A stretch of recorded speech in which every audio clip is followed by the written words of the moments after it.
don't need a high-end designer or a lot of money to get a luxe look. Be your own interior designer. This is Affordable Interior Design, the podcast. Here's your host, Betsy Helmuth.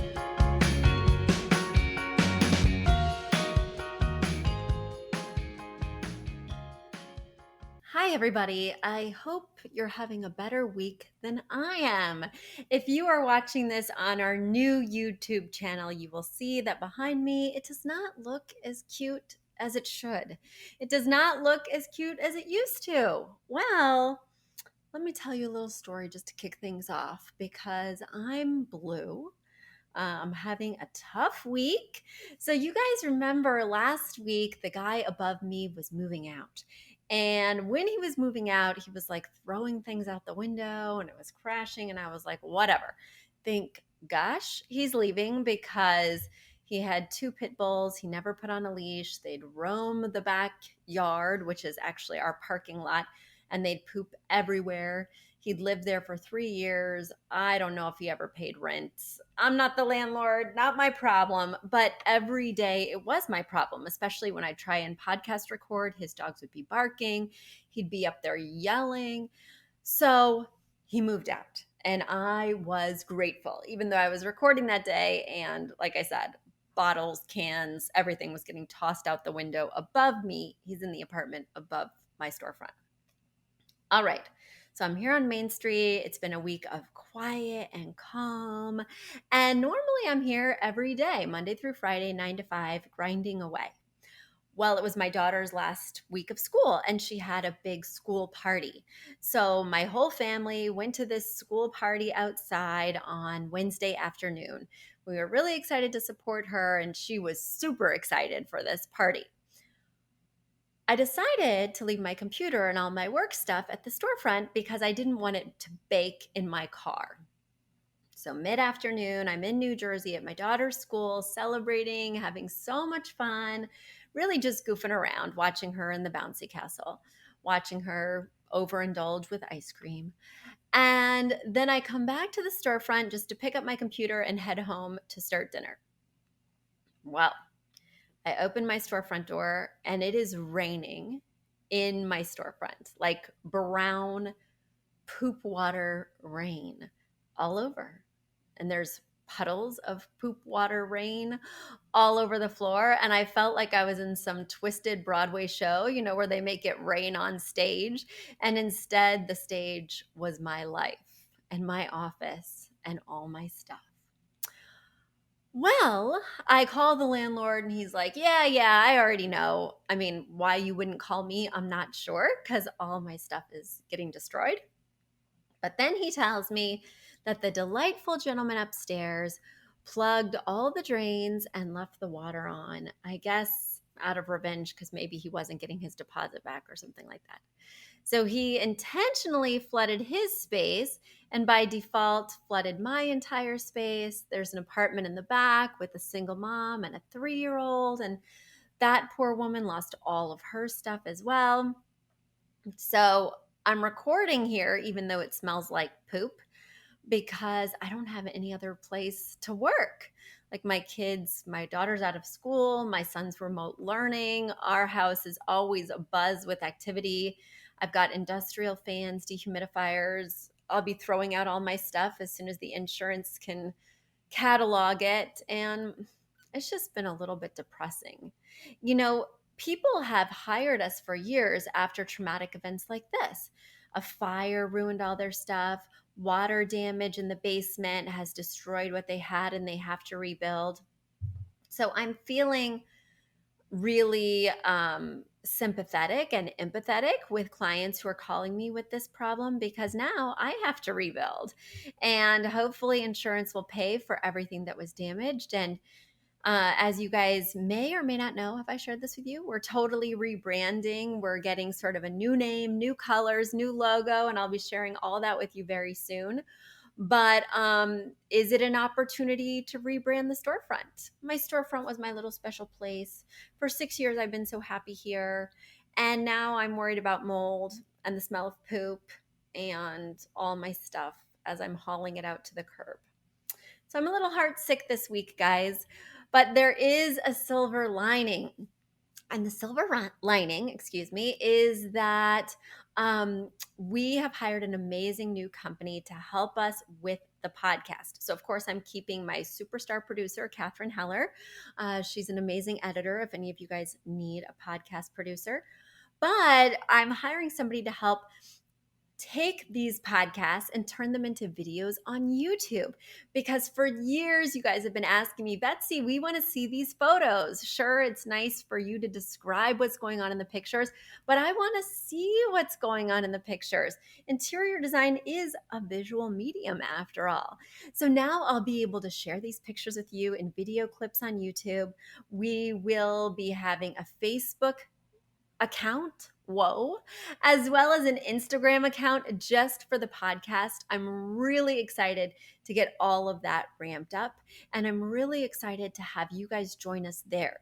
So the minute it's live, I'm going to be sharing all those amazing details with you, but it's not quite live yet because, well, frankly, I've had some other irons in the fire, or some other irons in the water, as it were. I'm trying to keep a really positive attitude, even though my throat is a little bit scratchy, even being in here. And when I'm recording, I can't have all the industrial fans on and the door open. So I'll try and keep this podcast at its normal length. But if I end a little abruptly, you'll know why. All right, my first question comes from Bailey. Bailey is writing us from Arizona, and she says, Hi, Betsy. Our new build in Florence, Arizona is about done, and I am so excited to start designing. I'm hoping to make our new home feel not so new. I love the organic, relaxed feel of the Spanish colonial design.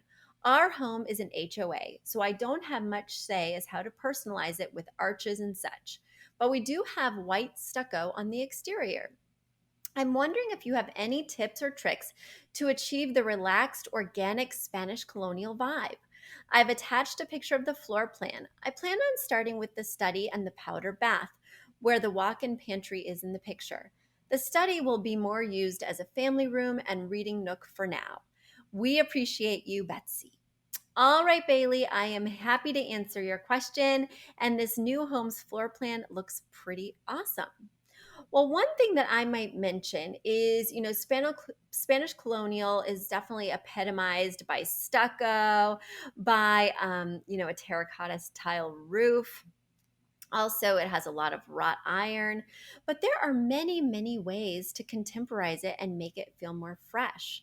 One of those ways would be to incorporate muted jewel tones.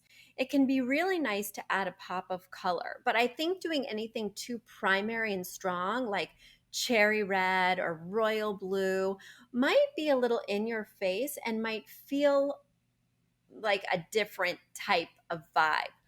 I would lean into that kind of aged, old world color scheme with those muted, worn jewel tones, but I would introduce some more contemporary patterns to give it that modern, or contemporary twist. I would think about, graphic patterns. I would think about stripes. That would really freshen it up. Another way to make Spanish colonial feel fresh is to incorporate other textures. Frankly, this works for any style because contrast is king when you're designing. So think about woven textures like maybe a jute rug or chunky baskets.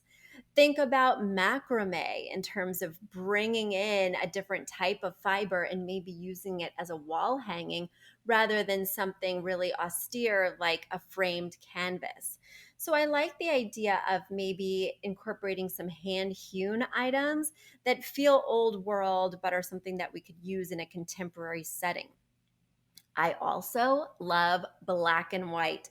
Black and white in a Spanish colonial space can not only play off the architecture in terms of that dark wrought iron metal with the white stucco, but it does it in a more playful, interchangeable way. So if I get tired of an X pattern, let's say, I can switch it out and do something more black and white Southwestern. I just think that there's lots of ways to contemporize it. But another thing that you might want to think about is doing like a seated glass in terms of maybe an entry fixture or pendant that has seated glass as well as the wrought iron. We want to be thinking about incorporating lots of different textures. And we also want to be thinking about incorporating some softness because stucco, wrought iron, oftentimes there's wooden beams. It can feel so cold, hard, uninviting. It can feel like a little sort of cave, right? And so softening that with drapes, with rugs, with those fabric wall hangings like a macrame or a tapestry, these are all ways that you can kind of make that hard edged architecture more soft and inviting. And then, of course, I would definitely add plants because oftentimes these spaces are even devoid of a lot of wood in terms of they might have tile floor rather than hardwood floor. So bringing in elements of nature, kind of bringing that outside in, will help it to feel more contemporary and fresh as well. All right, Bailey, I'm so glad you wrote in and good luck with your new house. The next question comes from Ashley. Ashley is writing us from Charlotte, North Carolina, and she says, Betsy, in one of your podcasts, you talk about liking printed sheets for kids' rooms. Where do you recommend buying printed sheets for kids? I'm looking for crib sheets and queen sheets for a nursery and my kids' rooms. Thank you, Ashley. All right. I used to only like white sheets for adults and only like printed sheets for kids. But sometimes I like to do something more interesting. So in my old age, after picking out so many white sheet sets for so many clients, I'm really loving pattern play in my own life. So I've been picking sheets that have chevrons. I've been picking sheets from West Elm that have interesting graphic patterns. I have been loving the mix. And I also like that when I change my sheets, I get a new vibe. It's just a really easy way to feel somewhat differently about my bedroom on the regular, like to get a mini transformation every couple of weeks when I change my sheets out. So I have softened, and now I don't just like printed sheets for kids' rooms. Now I love printed sheets for adults' rooms as well, and most especially my room. So while oftentimes I'll still go for that basic white sheet set for my clients just because it's so versatile and you don't have to worry about what you're mixing it with. For myself personally, I have 3 different sets of printed sheets, and I just love them. It always feels like a little surprise because I don't actually do the laundry in my house. My husband does the laundry. And it always feels like a little surprise when I walk into my bedroom on laundry day and I see the print that he's picked. I love it. The only problem with him picking the print, or really prints in general that aren't all the same, is that sometimes we get different pillowcases that have different patterns than the sheets. And that starts to become a little bit too much. It gives me some agita, makes me angsty. But if you wanted to not get angsty about that, the key when mixing patterns is to make sure that each one is a different scale. So if I had a very small chevron sheet set and I wanted another sheet set, I might do like a large floral. And then if I wanted that third sheet set, and if I didn't want to worry about them mixing, I would choose maybe a medium check.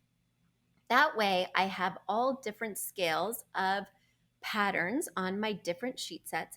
So if I did wind up having pillows that were the check and having sheets that were the floral, because they're a different scale, they would work seamlessly together as long as they share the color palette with the inspiration piece.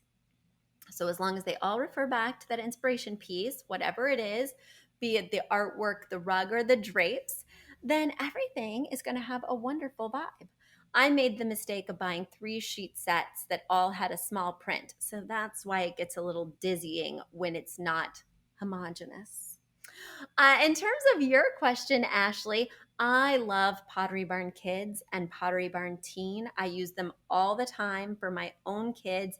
And sometimes I even buy stuff for myself there. The sheet set that I used to have in my office. Do you hear the tear? Now it's covered in poop water and it might be irretrievable.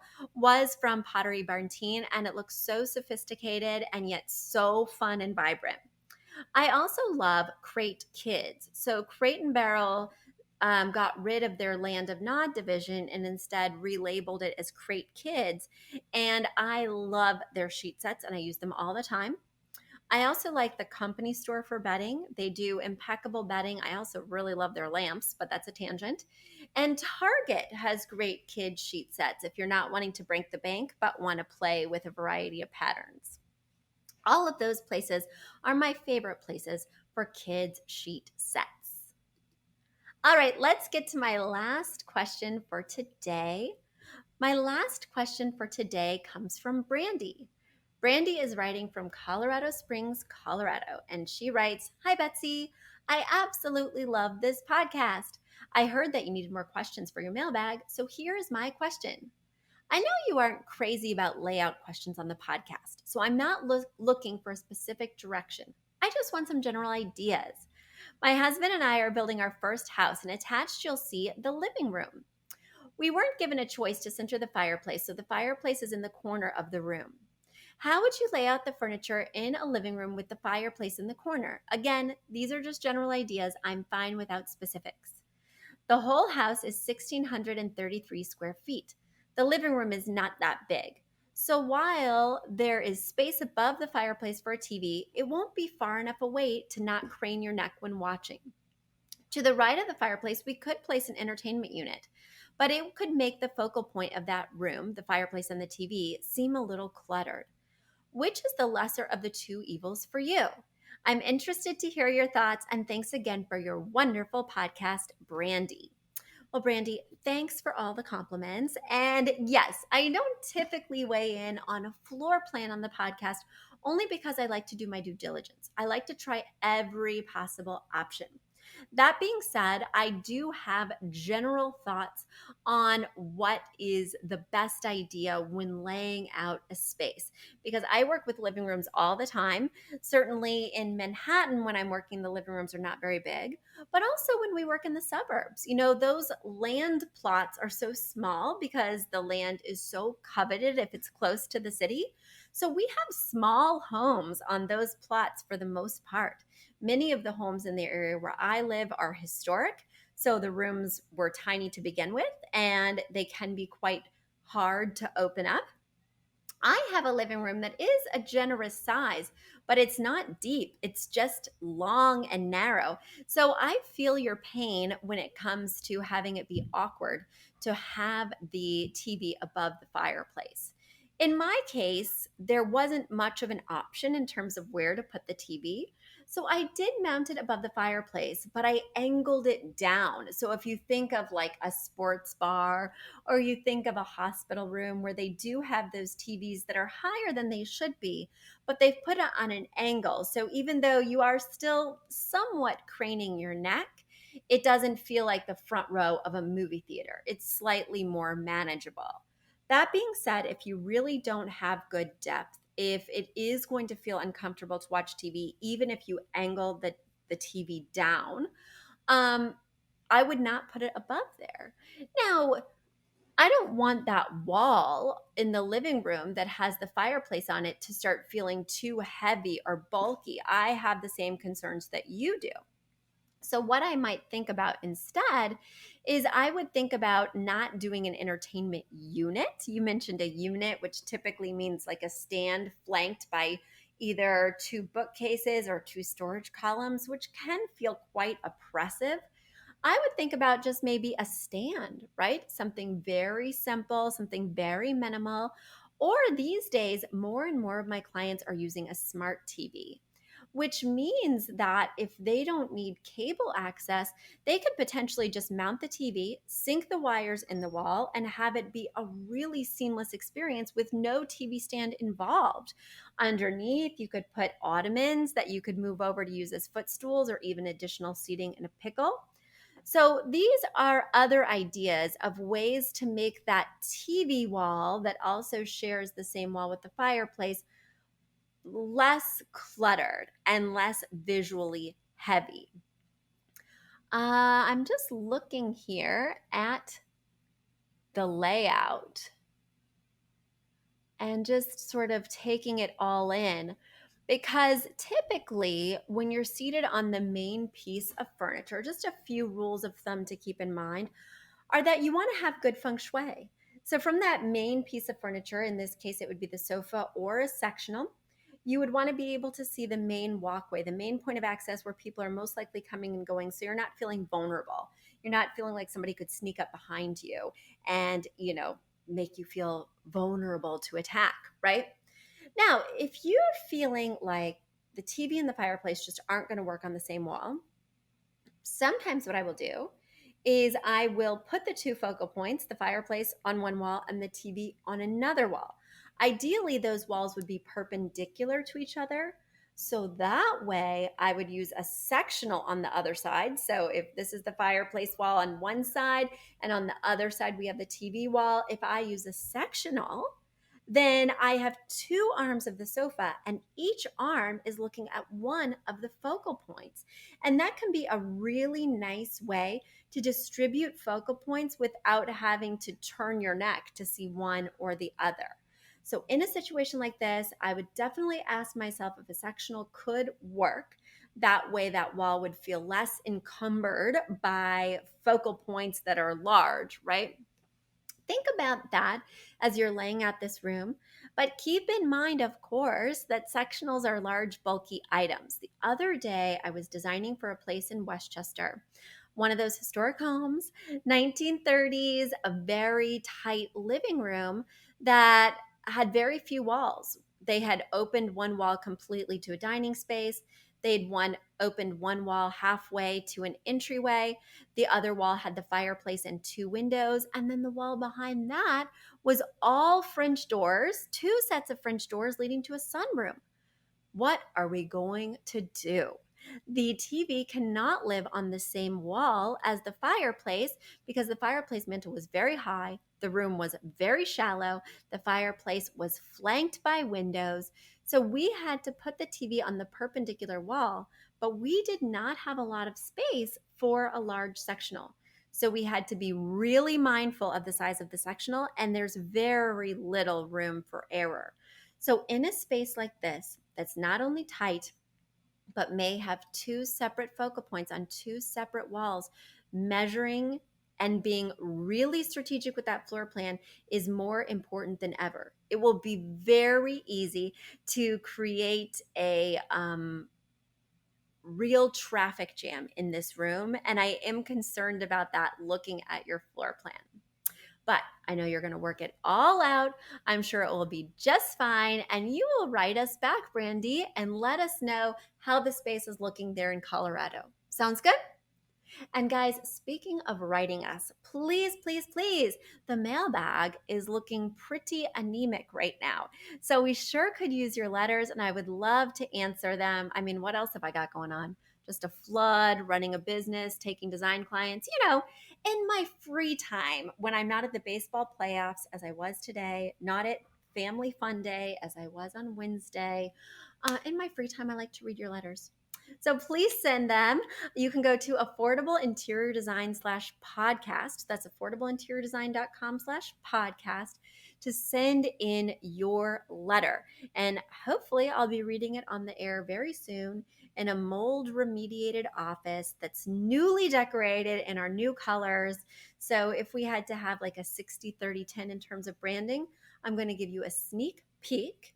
One of the 60-30-10s is light lavender. It's a huge departure for me, and I'm really excited to share more with you as our rebrand comes to fruition.